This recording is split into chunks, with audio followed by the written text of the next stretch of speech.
شروع کرتی ہوں اللہ کے نام سے جو بڑا مہربان نہایت رحم کرنے والا ہے۔ کئی بار ذہنوں میں سوال اٹھتا ہے کہ شریعت میں صرف زنا کی سزا ہی اتنی سخت کیوں رکھی گئی ہے؟ جب قرآن کی طرف رجوع کیا تو معلوم ہوا کہ جہاں صرف اللہ کے حق کا معاملہ ہوتا ہے تو اللہ نرمی کا رویہ اپناتے ہیں، اور جہاں بندے کا حق اللہ کے حق سے مل جائے تو اللہ پاک سختی اختیار کرتے ہیں۔ دو افراد کے زنا کے متاثرین دو فرد، دو خاندان، دو قومیں، دو گروہ یا دو قبیلے نہیں بلکہ پوری امت ہے۔ قتل کے گناہ کی سزا بھی قتل ہے، جیسا کہ قرآن مجید میں ارشاد ہے کہ جس نے ایک انسان کو قتل کیا اس نے پوری انسانیت کو قتل کیا۔ مگر یہاں آپس میں صلح صفائی کی بنیاد کی رعایت بھی دے دی ہے۔ چوری کی سزا ہاتھ کاٹنا، قتل کی سزا قتل ہے، مگر زنا کی سزا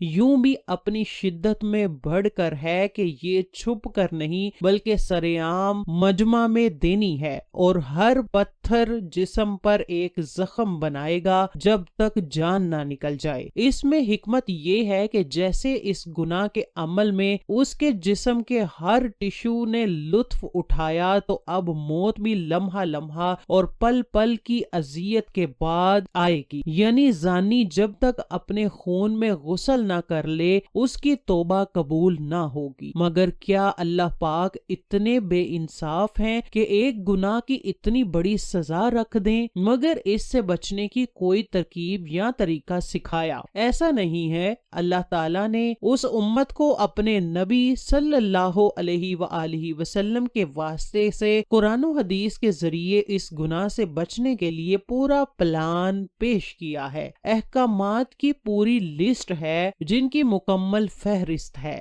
آئیں ان سب کا جائزہ لیں۔ ڈونٹس اور ڈو۔ پہلا حکم استئذان یعنی اجازت طلب کرنا۔ کسی کے گھر یا کمرے میں بلا اجازت مت جائیں۔ بھائی بہن کے، باپ بیٹی کے، ماں بیٹے کے کمرے میں جانے سے پہلے اجازت طلب کرے۔ شریعت اس طرح ہمیں مزاج سکھا رہی ہے، اور آج اس حکم پر عمل نہ کرنے سے محرم رشتوں میں بھی خرابی آ رہی ہے۔ گھر میں دو حصے رکھیں، پرائیویٹ رومز یعنی ذاتی کامن رومز یعنی عام پرائیویٹ کمروں میں محرم اجازت سے، اور اجنبی بالکل مت جائیں تاکہ ایک دوسرے کو نامناسب حالت میں نہ دیکھ لیں، یعنی ڈرائنگ روم وغیرہ میں مرد ہی مردوں کو، عورتیں بالکل مت کریں، یعنی ڈرائنگ روم میں مرد ہی مرد ہوں اور عورتیں بالکل نہ ہوں، چاہے کزنز ہوں یا سسرالی رشتہ دار۔ مگر المیہ یہ ہے کہ ہمارے ہاں کزنز کھلم کھلا فیمیل کزنز کے کمروں میں جاتے ہیں،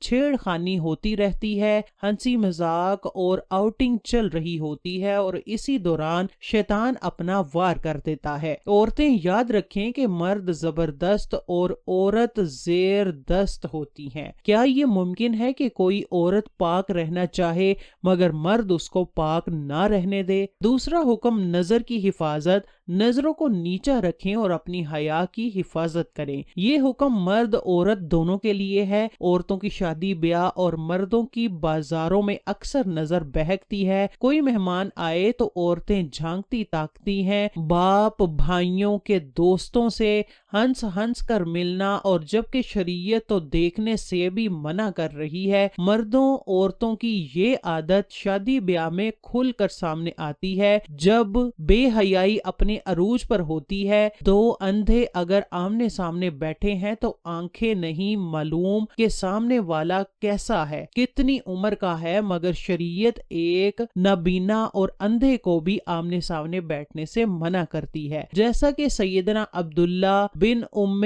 مکتوم رضی اللہ تعالی عنہ حدیث سے ثابت کرتے ہیں۔ عورتوں اور مردوں کو کئی بار مجبوری میں بات بھی کرنی پڑتی ہے، جیسے بازار وغیرہ میں، تب شریعت چہرے پر نظر ڈالنے سے منع کرتی ہے۔ صرف پردہ کرنا مسئلے کا حل نہیں بلکہ نظر بھی جھکانی ہے۔ امام غزالی رحمۃ اللہ علیہ فرماتے ہیں کہ نظر سوچ کے اندر تصویر لے کر جاتی ہے، یہ تصویر خواہش میں بدل جاتی ہے، اور پھر یہی خواہش بے حیائی کا راستہ دکھاتی ہے۔ تیسرا حکم زینت کو چھپانا۔ پردہ اور چیز ہے اور زینت اور چیز۔ عورت کے اعضائے زینت نماز میں چھپانے والے اعضاء ہیں۔ کوشش کریں کہ اس فتنہ کے دور میں محارم سے بھی زینت والے اعضاء چھپائے جائیں۔ اپنے سینے اور گریبان کو خصوصاً ڈھانپ کر رکھیں۔ مرنے کے بعد اللہ تعالیٰ 4 کپڑوں میں عورت کو ڈھانپ کر قبر میں بھیجنے کو کہتا ہے۔ ہم عورتوں نے زندگی میں 2 کپڑوں کا لباس معمول بنا لیا ہے کہ اب تو بوتیکس بھی دوپٹے آرڈر پر تیار کرتی ہیں۔ بینکوں میں عورتیں 3 کپڑے بھی پہننے پر راضی نہیں۔ مسلمان عورت کا غیر مسلم عورتوں سے بھی نماز والا پردہ ہے، یعنی سوائے چہرے، دونوں ہاتھ اور پاؤں کے باقی جسم چھپانا ہے، مگر یہاں تو ویکس بھی کروائی جاتی ہے اور فیشلز بھی۔ مرد حضرات پبلک یا گھر میں شارٹس نہیں پہن سکتے۔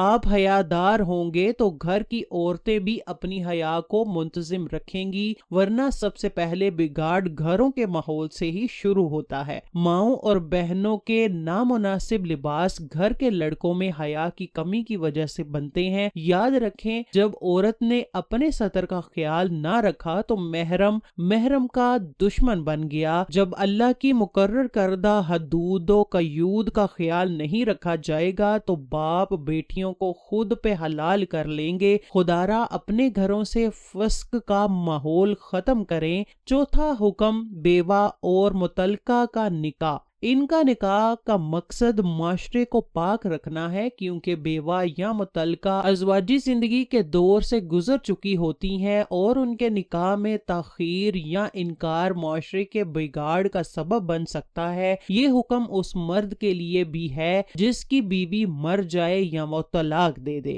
یاد رکھیں، شادی پر اصرار وہی مرد کرتا ہے جو پاک رہ کر صرف بیوی سے سکون حاصل کرنا چاہے، ورنہ معاشرہ بھرا ہوا ہے ایسے غلط لوگوں سے جو شادی کو بوجھ سمجھتے ہیں، کیونکہ انہیں اس بوجھ کو گلے میں ڈالے بنا بھی سب کچھ مل رہا ہوتا ہے۔ اللہ تعالیٰ نے اجازت دی ہے کہ ایک سے خواہش پوری نہیں ہوتی تو 2 شادیاں کر لو، 3 کر لو، 4 کر لو، اور اس میں بیوی کی اجازت بھی شرط نہیں۔ ہاں، بیوی کے حقوق پورے کرنا فرض ہے، مگر کیا جائے اس اخلاقی طور پر دیوالیہ معاشرے کا ہے جو گرل فرینڈز کو 10 برداشت کر لیتے ہیں مگر بیوی 1 سے 2 نہیں۔ اسی طرح بیوہ یا مطلقہ کی شادی پر ایسے بے شرم تبصرے اور اعتراضات کیے جاتے ہیں کہ اللہ کی پناہ۔ نکاح میں بہت تاخیر نہ کی جائے۔ ہم گھروں میں کیبل لگوا کر، کھلی آزادی دے کر، کو ایجوکیشن میں پڑھا کر اپنے بچوں سے رابعہ بصری اور جنید بغدادی بننے کی توقع کریں تو ہم احمقوں کی جنت میں رہتے ہیں۔ 2 جوان لڑکا لڑکی جب یونیورسٹی کے آزاد اور روشن خیال ماحول میں پڑھیں گے تو ان کو تعلق بنانے میں کون روکے گا؟ جب گھروں میں دینی تربیت نہ ہو، مائیں اسٹار پلس کے ڈراموں اور کپڑوں کی ڈیزائننگ میں مگن رہتی ہوں، اولاد کی سرگرمیوں اور ان کی صحبت سے نا واقف ہوں، تو جیسے خبریں آئیں گی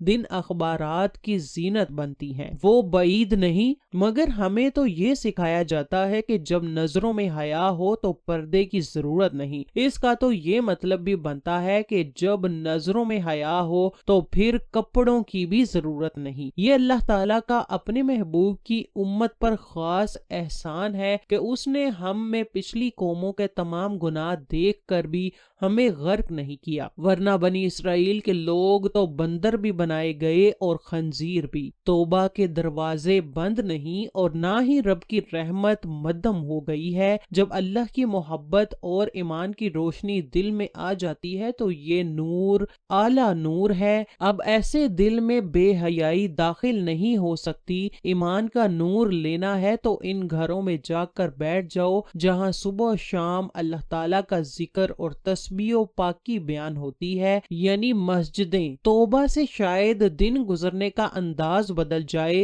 راتوں کی بے چینی سجدوں کے سرور میں بدل جائے، اور جب یہ میڈیا اور معاشرہ تمہاری توبہ کو کھانے لگے تب فیصلہ ہوگا کہ تم اس رب العزت کی غلام ہو یا اپنے نفس۔